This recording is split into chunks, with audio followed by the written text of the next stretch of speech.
Oh, glória! Aí vai ser chuva de bênção, em nome de Jesus. Irmãos, confesso que eu vou tentar ser o mais contextualizado possível, porque aquilo que Deus revelou para mim nessa palavra, se eu fosse falar tudo aquilo que Ele falou comigo naquele momento, a gente estaria aqui até 5 horas da tarde.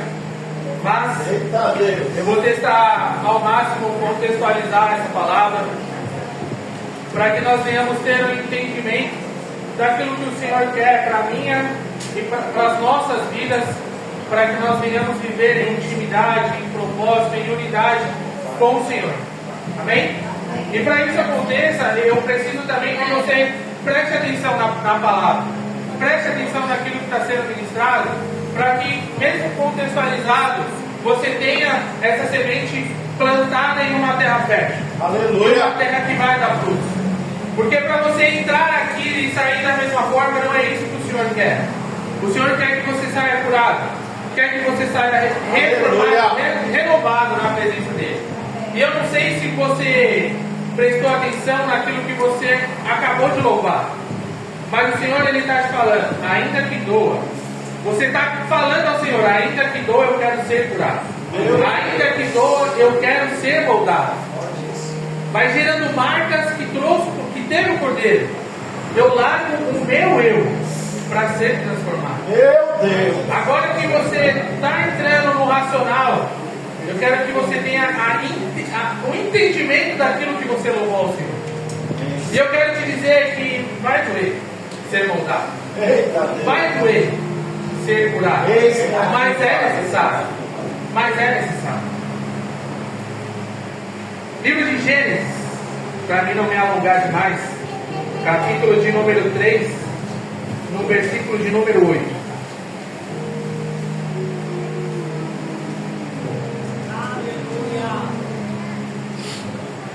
Glória a Deus. Deus tremendo, Deus fiel, aleluia. Vai dizer assim, irmãos: quando ouviram a voz do Senhor, Deus, que andava no jardim pela viração do dia, esconderam-se da presença do Senhor Deus, o homem e sua mulher. Por entre as árvores do jardim, e chamou o Senhor Deus ao homem, e lhe perguntou: onde estás? Meu Deus. E ele respondeu: ouvi a tua voz no jardim, e porque estava no tive medo e me escondi.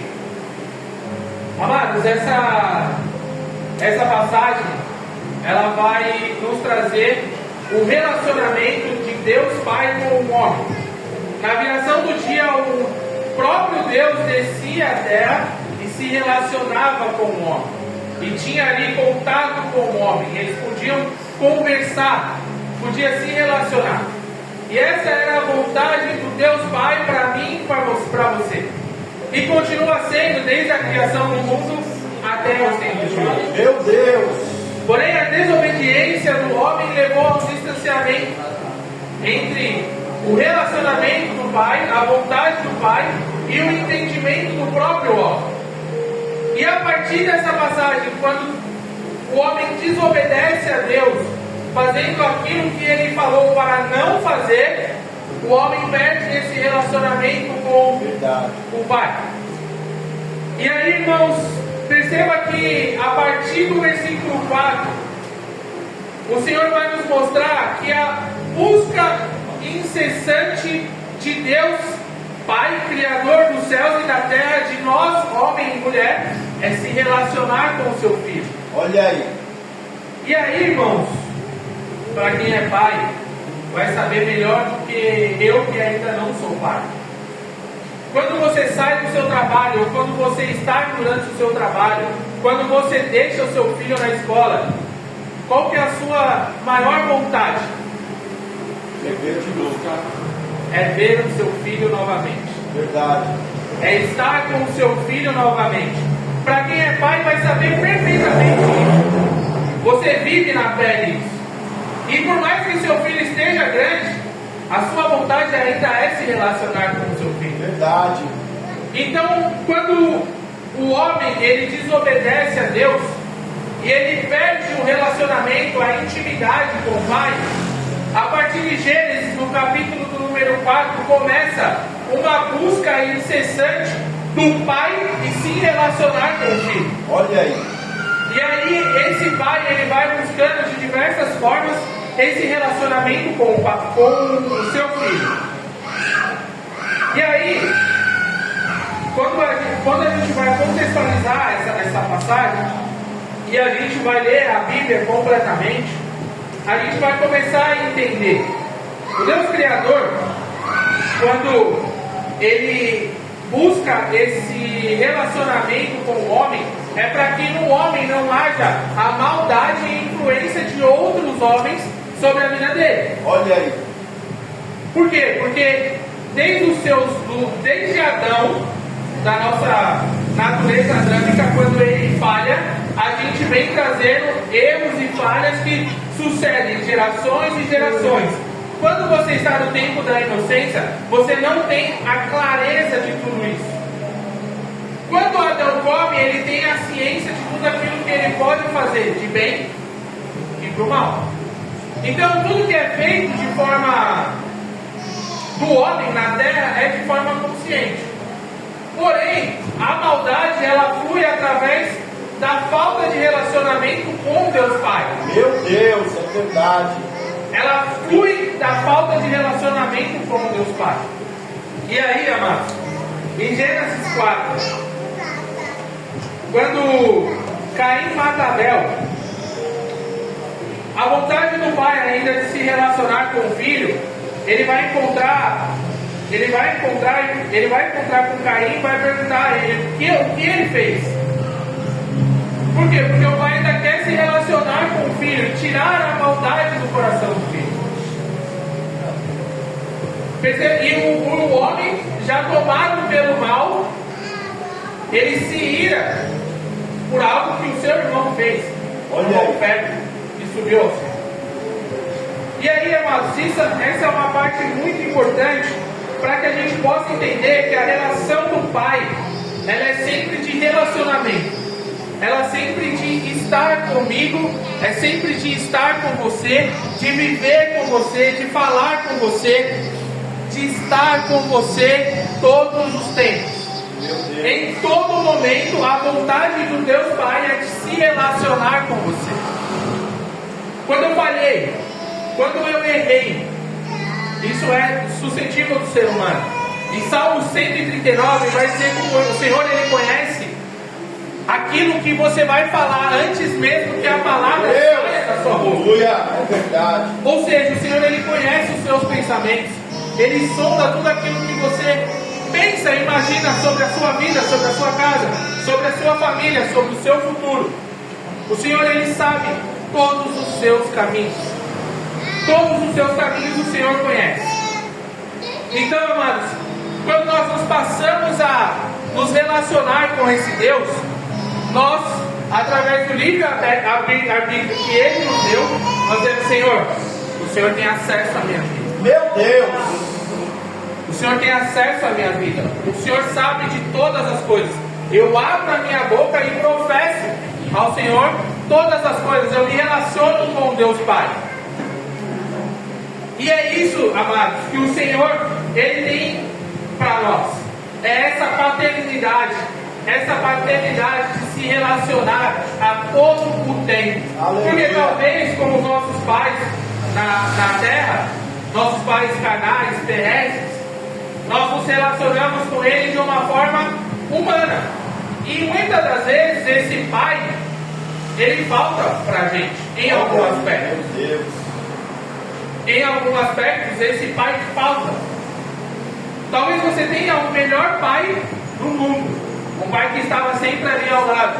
Um pai que provê para sua casa, que trazia todas as coisas. Porém, faltava carinho. Faltava um amor. Faltava um afeto. Faltava um filho. Eu te amo. Filho, eu estou com você. Tudo que você precisar do pai, o pai está aqui. E aí você tem esse pai maravilhoso que proveu, que estava com você, mas não te dava essa fé. E aí isso gerou uma marca em você que necessita. Você trouxe para a sua vida, para o seu relacionamento, algo que falta, que faltou em você. Por quê? Porque o relacionamento com o pai faltou, então você não tem a clareza daquilo que precisa ser feito. Então, a sua figura de pai, ela vai estar distorcida com Deus. Olha aí. Você percebe que com o Deus Pai vai te faltar alguma coisa? Para você se relacionar com Ele de uma forma clara, aberta. Talvez você tenha um relacionamento com o seu pai, mas você não tinha confiança nele.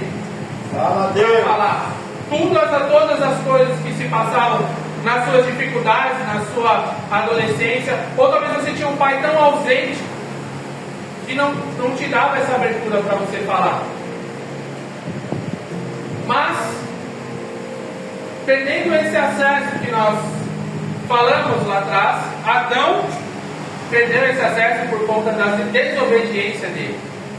E aí, amados, voltando para dentro da palavra, a gente tem uma série de comportamentos que influenciam, isso é comprovado cientificamente, que influenciam a falta do pai na vida do homem, na vida da mulher. Vários comportamentos. Falta de intimidade, falta de confiança, insegurança, ansiedade, falta de respeito com a autoridade, você não consegue respeitar uma hierarquia, você não consegue olhar o seu pastor e enxergar nele uma autoridade, você não consegue olhar para o seu marido e enxergar uma autoridade dentro do lar, você não consegue ter um relacionamento com um chefe, uma relação com o chefe, porque você não enxerga a autoridade, você não vê a hierarquia dentro de uma organização ou dentro de um instrumento. Fala, Deus. Ansiedade e depressão são causados muito por falta de paternidade. Um dos seres mais atacados pela mídia, pelo inimigo, pela nossa sociedade, do homem, da nossa terra, é o homem. Porque você cria uma geração de covardes que abandonam mulheres, que abandonam filhas, e não conseguem ter um relacionamento, e essas filhas, essa geração, não conseguem ter uma referência de pai. E aí quando você tem a relação com o seu Deus Pai, você não consegue se relacionar. Meu Deus. Você não consegue se relacionar com Ele, porque a figura que você deveria ter de homem, de paternidade, mais próxima a você, a referência distorceu a relação que você teria com o Pai. Então a dificuldade de ter esse relacionamento, de confiar no Senhor, de entregar a sua vida verdadeiramente ao Senhor, é difícil, porque você não confia. Você não confia. Talvez você tenha aprendido que todas as coisas que você deveria fazer seja na força do seu braço. Meu Deus. E não é, irmãos. Não é na força do seu braço. Você vai trabalhar, você vai prosperar, você vai crescer, mas quem vai dar a direção é o Senhor. Aleluia. Porque se você crescer fora do caminho do Senhor, o bem mais precioso que você tem é a sua casa, é a sua família, a sua descendência vai ser toda distorcida. Vai ser toda distorcida, porque a referência de pai que era para você ser para o seu filho, você não vai conseguir ser. Meu Deus. Você não vai conseguir ser. Então, todas essas cicatrizes que outrora vieram por você de gerações em gerações, ela precisa ser quebrada e parar em você. Daqui para frente há um tempo novo. Daqui para frente há coisas novas. Daqui para frente há a bênção do Senhor, há relacionamento com o Pai, o tempo inteiro. E aí você passa a ser bom, você passa a fluir em todas as áreas da sua vida. Você passa a se desenvolver profissionalmente, você passa a se desenvolver dentro do seu lar, você passa a ter a consciência de que você precisa cuidar da sua casa, você precisa cuidar da sua família, você precisa respeitar hierarquias. Olha aí, papai. Porque a sua relação com o pai, ela já não é mais distorcida. Você vê um pai face a face. Olha aí. Por isso que você precisa de um coração limpo para ver a face do pai. Meu Deus. Vocês entendem isso, igreja? Eu preciso limpar o meu coração. Limpar o meu coração para ver o Senhor. É forte essa palavra, pai. E aí, voltando à cronologia do tempo, a gente vai falar aqui. Eu vou citar algumas práticas, vou citar a Bíblia, desde Êxodo até Apocalipse, só para você entender como a busca do Deus Pai pela mim e pela sua vida, ela passa a ser incessante depois deles os quatro. Em Êxodo, Deus ouve o clamor de seu povo no Egito e levanta Moisés como libertador. As 10 pragas e a Páscoa revelam o poder e o sangue do Cordeiro como sinal de livramento. O mar vermelho se abre. O Pai conduz os seus filhos à liberdade. Deus se revela no Monte Sinai, dando a lei, mostrando o seu desejo, santidade e relacionamento. Aleluia. A coluna de fogo e a nuvem representam a sua presença constante com aquele povo. Então, em Êxodo, Deus mostra todo o seu cuidado com o seu povo. E tudo que Ele quer fazer em se relacionar com esse povo. Meu Deus. Tudo que o Senhor busca a partir de Gênesis 3:8 é se relacionar com o Filho. É forte essa Levítico, palavra. Números e Deuteronômio. Deus estabelece o sacrifício como expiação, apontando para o sacrifício perfeito do Cordeiro que viria. Aleluia. O Senhor guia o povo pelo deserto, provendo maná, água da rocha e direção. Olha aí. Apesar da rebeldia, o Pai continua fiel à sua aliança. Moisés lembra ao povo que Deus nos escolheu não por mérito, mas por amor. Olha aí, papai. Não é mais o que eu faço, Gabriel. Não é mais o que eu faço. Não é mais o que eu posso comprar com o dinheiro do meu trabalho. Não é mais o que eu posso levar para Deus. É o amor dele. É forte, pai. Aleluia. É o amor, irmãos. Olha isso. É o amor dele por mim e por você. De um Deus que quer se relacionar. Ele quer ser o seu pai. Ele quer estar com você em todo o tempo. Ele quer ter intimidade com você. Ele não quer somente estar aqui no templo com você. Ele quer ser o seu amigo, o seu pai na sua vida. É forte. Em pai. Josué e Juízes, Deus cumpre a sua promessa e leva o povo à terra prometida. Ele já cumpriu uma promessa, que o povo seria liberto. Poucos acreditaram, depois a gente fala sobre essa palavra. Nos dias do juízo, o Pai levanta libertadores, sempre que os filhos se desviam, um ciclo de queda e resgate. Olha aí. Quem sabe, Deus ele levanta um Salvador e um povo. E aí vai. E assim continua sucessivamente. Ou seja, o Deus que quer se relacionar, que quer intimidade, que quer cuidar desse povo, que quer guiar esse povo, ele levanta a sua mão e fala: não, eu quero um Salvador aqui na terra. E aí Deus, tá bom, eu envio um Salvador, tem aqui, vocês vão ter isso. Toma o rei, toma aquilo que vocês querem. Vocês querem ser dependentes de um rei? Tá bom, toma aqui o rei. Deus unge o rei, levanta. Não é isso que vocês querem? Então, viva dessa forma. E mesmo dessa forma, Deus ele continua mostrando paciência, misericórdia da sua justiça. Olha aí, papai. Em Ruth, 1 Samuel e Reis e Crônicas, nós vemos o amor de Deus redentor na figura do símbolo de Boaz, do resgatador Boaz, símbolo do que? Cristo que viria nos salvar. Deus levanta Samuel como profeta e Davi como rei segundo o seu coração. Davi é muito, eu sempre gosto de falar sobre Davi, porque Davi foi um homem que falhou muitas vezes. Só que quando Davi errava, ele se arrependia verdadeiramente de todos os seus erros. maneira, Pai. Então, se ele errou numa coisa hoje, ele não vai errar amanhã. Olha aí. Então, assim, se eu errei, pedir perdão para Deus, está perdoado. Está perdoado. Vá e não peque mais. Aleluia. Vá e não peque mais.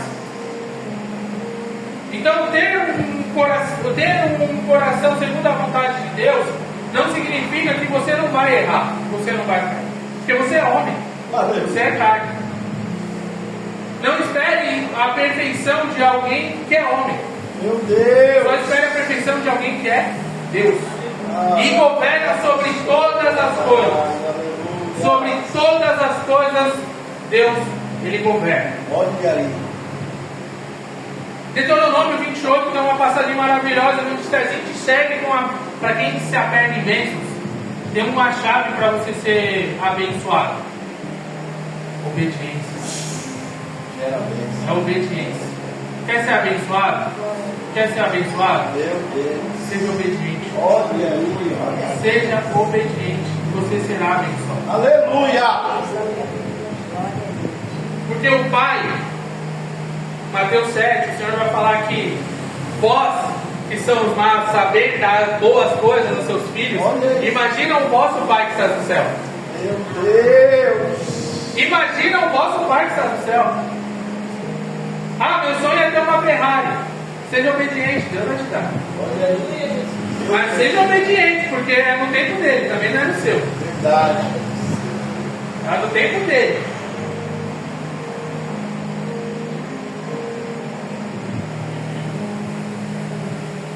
Deus tremendo e fiel. Aleluia.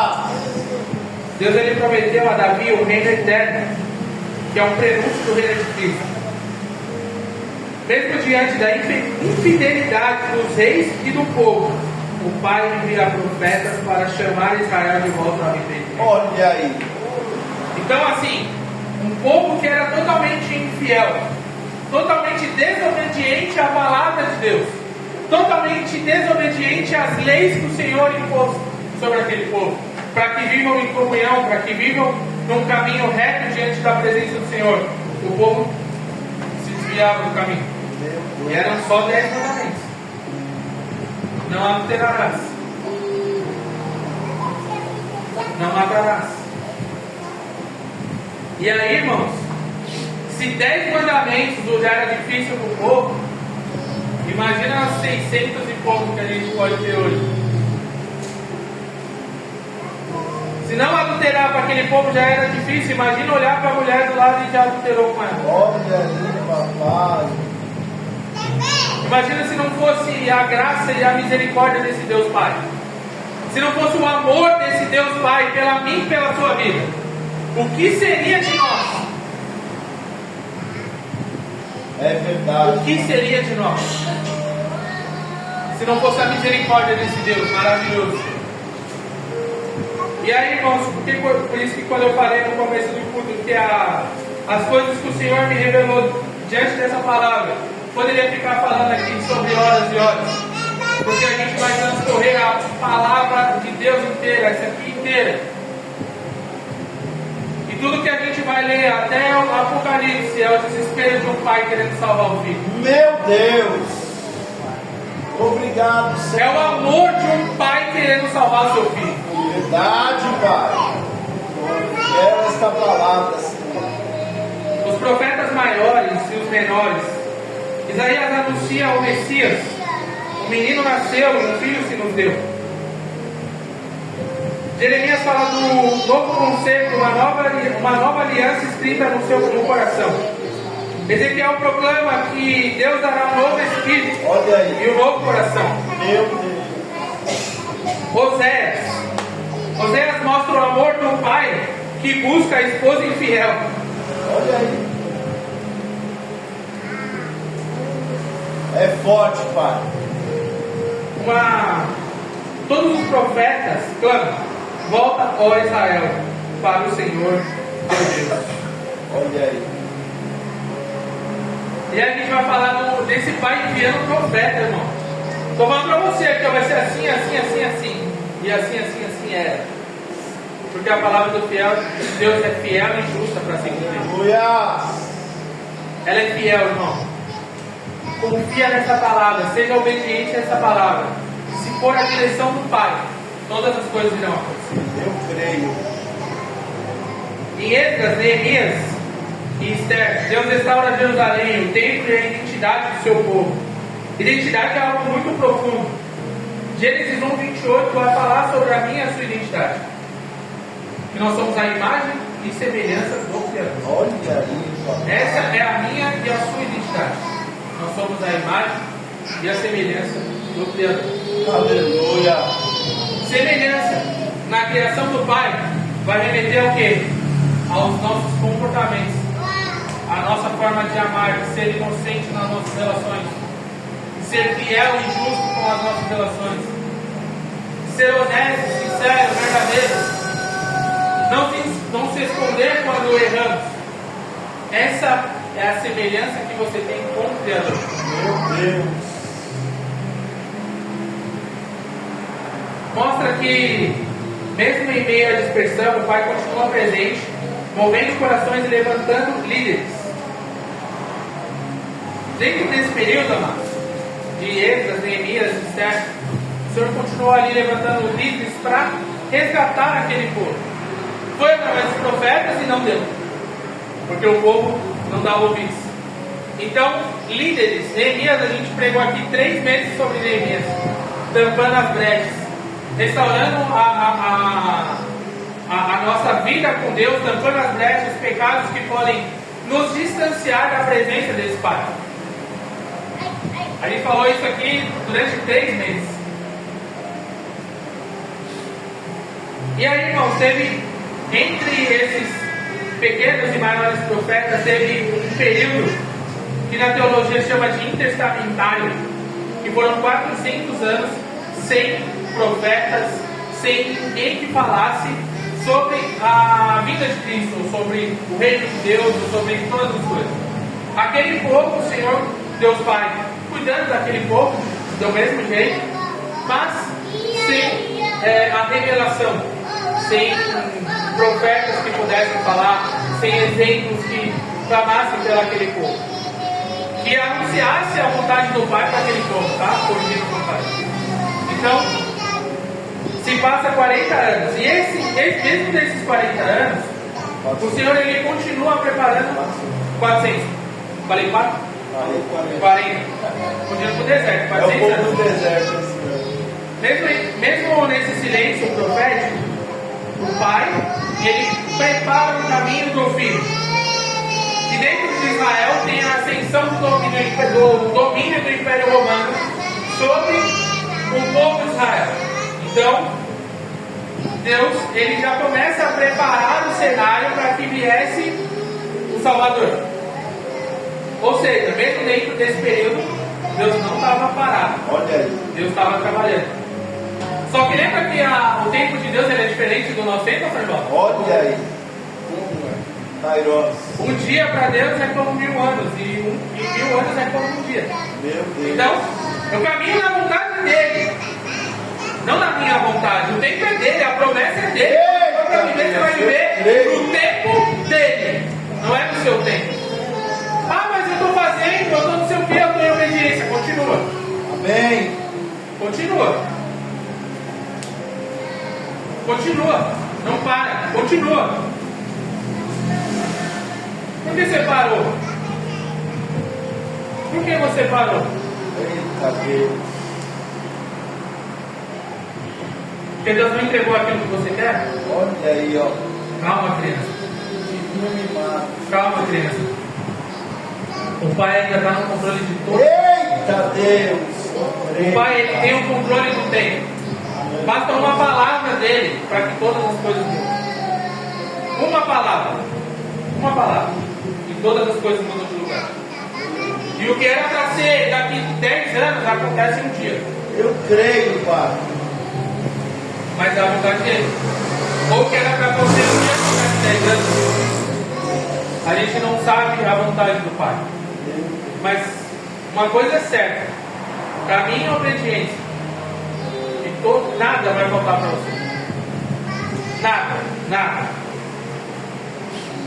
E agora a gente vai chegar no ponto chave dessa palavra, que é o Evangelho. Começa, o anjo ele anuncia o nascimento de Jesus, o Filho prometido. O Pai se revela novamente entre os filhos. O Verbo se fez carne. Olha aí. E habitou entre nós. Meu Deus. Ele habitou entre nós. Quem crê nisso? Levanta a mão. Amém. A igreja toda. Quem crê nisso? Cristo, ele era o Verbo. O início era o Verbo. E o Verbo era Deus.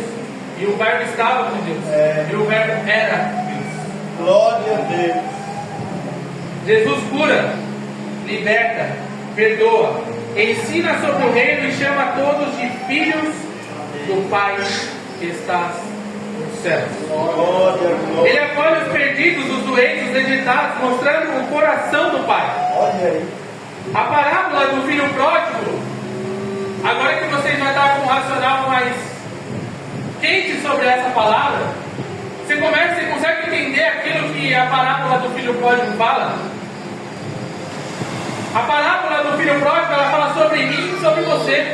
Um filho que saiu da presença do pai, que abandonou todas as bênçãos que ele tinha na casa do pai, que ele vai para o mundo, ele se torna escravo, ele come comida para porcos. Mas em um certo momento, ele tem uma escolha. Ele levanta a sua mão e ele reconhece Cristo como o único e suficiente Salvador. Esse filho que perdeu o pai, que estava distante do pai, ele volta para a presença do pai. Ele volta a se relacionar com o pai. Glória, glória, glória. Através de Cristo, somente através dele você volta a ter relacionamento com o pai. Meu Deus. Na cruz, o Filho entrega a vida para reconciliar os filhos com o Pai. Porque Deus porque Deus amou o mundo de tal maneira que enviou seu Filho unigênito para que todo aquele que nele crê não pereça, mas tenha a vida eterna. Aleluia. Não pereça, irmão. Tenha a vida eterna em Cristo. Em Cristo. É em Cristo, é em Cristo. Não é em mim. Não é no pastor Jefferson. Não é em nenhuma referência que você tenha. É em Cristo. É verdade, Pai. É em Cristo. Porque através de Cristo a gente ganha algo que é maravilhoso. Em Gálatas 4, quando você reconhece Cristo como seu único e suficiente Salvador, o Pai que está no céu, você levantou a sua mão e reconheceu Cristo como seu único e suficiente Salvador, o Pai fala assim: você é meu filho. Eita, Você é meu filho. Você é meu filho. E aí você passa a ter relacionamento com esse Pai. glória a Deus. Você passa a ser cheio dessa presença maravilhosa. Você ganha uma coisa que chama acesso. Que lá em Gênesis você perdeu. Você entregou. Você ganha acesso ao Pai através de Cristo. Através de Cristo você começa a ganhar acesso ao Pai. E você começa a se relacionar com esse Deus Pai novamente. Você pode falar com Ele livremente, abertamente, sobre todas as coisas. Sobre todas as coisas. Porque o prazer desse Pai é se relacionar com esse Filho. Porque você repara que foi um plano de resgate, desde Gênesis até o Evangelho. Um plano de resgate para se relacionar comigo e com você. Em todo o tempo. Em todo o tempo. Toda a distorção que foi gerada. Toda a falta de paternidade dentro da sua casa, da sua família. De geração em geração. As brechas já foram tampadas. Agora você precisa se colocar na mão do Cordeiro. Agora você precisa ser esse vaso que quer ser curado, que quer ser moldado, que quer ser restaurado, que quer ser renovado. E o Senhor começa a se relacionar com você. Glória a Deus. E o Espírito Santo começa a fluir através de você.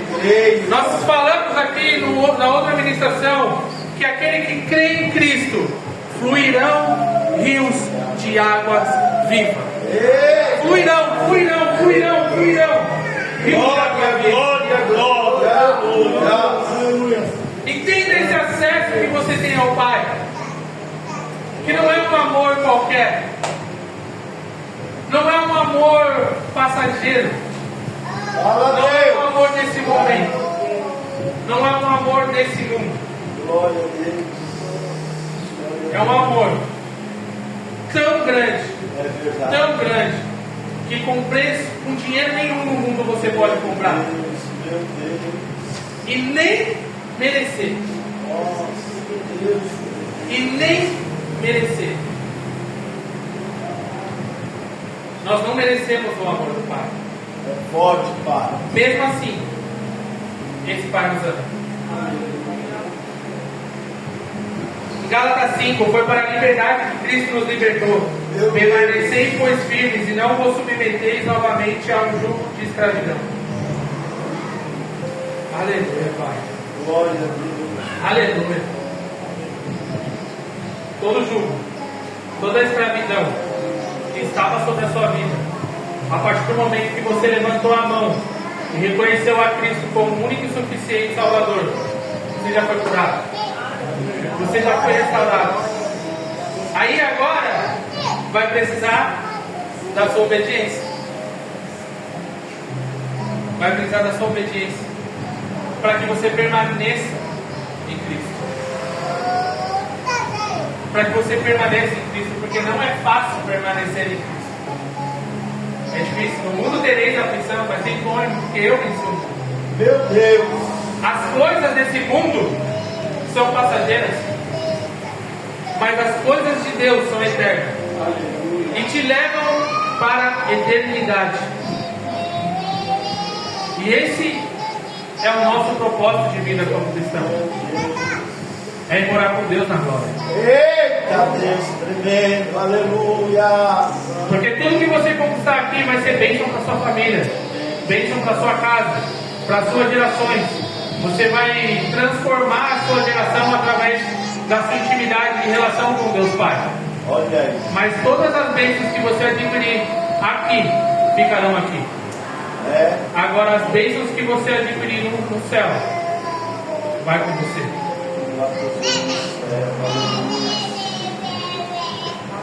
E aí a palavra de Deus começa a fazer todo um sentido. Quando você... Acho que entender vai ser difícil a gente compreender esse amor. Mas a gente começa a tomar consciência desse amor do Pai. Meu Deus. E aqui no final, amados, eu vou até ler só para mim não me estender muito no tempo. O retorno ao jardim em Cristo é o caminho de volta. O lugar onde o Pai e o homem se encontravam na viração do dia, agora já não é mais o jardim do Éden, um lugar físico. Ele é aqui, ó. É aqui que você encontra com o Pai. Todos os dias você fala com Deus. Quando todos os dias você se propõe a entrar na presença do Senhor, a falar com esse Pai, Ele habita em você. Amém. Ele habita em você através de Cristo. Eu creio, Pai. E aí, irmãos, a vida passa a ser muito melhor, porque é o jugo de Deus, é o jugo de Cristo, Olha aí, papai. que é um fardo leve e não acrescentadores. Não é mais um fardo de escravidão. Você não é mais escravo. Você é filho. Você é filho. Tiago 1,27 vai falar sobre a verdadeira religião, que é cuidar dos órfãos e das viúvas. Quem são os órfãos, irmãos? Quem são os órfãos? Quem não tem pai. Mas se você reconheceu a Cristo como o único e suficiente Salvador, você tem um pai. Aleluia. Você tem um pai. E então a sua verdadeira religião é o quê? Cuidar daquele que não tem um pai. É forte, cara. Aquele que não reconheceu a Cristo como o único e suficiente Salvador, cuida dele. É forte, cara. Cuida dele. porque ele precisa encontrar o caminho do Pai. Olha aí. Ele é um filho pródigo que está perdido. Ele é um filho que esqueceu do relacionamento com o Pai. Meu Deus. Então é importante que nós cuidemos dos órfãos e das viúvas. Aleluia. Glória a Deus por isso, Pai. Antes da gente encerrar, gostaria só de fazer uma oração. Quem sentir a vontade pode se levantar, pode. Glória a Deus. Glória a Deus. Aleluia. Não vou pedir para você vir à frente, não, mas eu vou pedir só para você orar.